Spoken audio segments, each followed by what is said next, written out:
Hello, and welcome to another Rouge unit of the week. And today we're taking a look at the BTR-80. During the Cold War there are many different BTR variants, but really the most iconic is the BTR-60, 70 and 80 series of vehicles. And these APCs are really just the basic of APCs.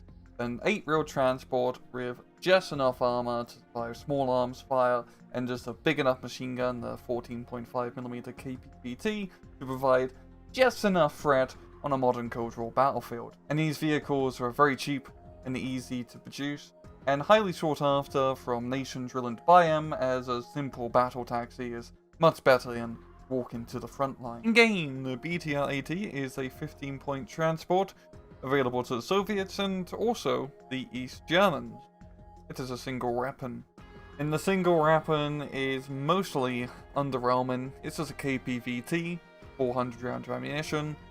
It has decent range. It's basically just a slightly better 50 cal machine gun. Yeah. Down to miscellaneous stats has 2 frontal armor, 2 side armor, 1 at back and 1 at top, 10 HP, medium size, poor optics for speed of 90 km off-road, 150 on the road, poor stealth, good fuel autonomy.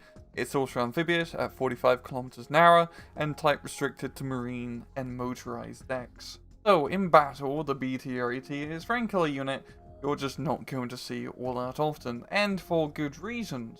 As for, well, both nations, USSR and East Germany, there's just better transport options available. For the Russians, for example, you're very reliant on your infantry transports to do a lot of the heavy lifting and firepower, such as Skresich and BMP spam more than anything, as Russian infantry, apart from BDV, aren't that great, and also Spetsnaz as well. And for the East Germans, well, do I need to mention the best East German unit in game? The main reason I wanted to make this video about this unit is I've always found it fascinating that between the BTR-60, the BTR-70, and the BTR-80, they all cost the same amount of points. And frankly, there's no reason not to take the highest BTR model unless you don't have any other choice and you really want a BTR. The BTR-60B is pretty basic. The BTR-70 improves its speed by 70 km an hour off-road and has a bit of extra frontal armor, as well as slightly better amphibious speed, and the BTR-80 gets an even more minor improvement by 10% accuracy on that machine gun. And I think this unit is one of the key examples of the main problem with war games point scheme, with the very cheap units, 10 to 15 point range, can be very hard to balance, because the BTR at 10 points may be a little bit too good, but at 15 points this is way out of league. And this is one of the things which Warno, for all its bugs especially right now, has managed to fix for the most part by just increasing the point values across the board, so 5-point increment changes are no longer as deadly to balance.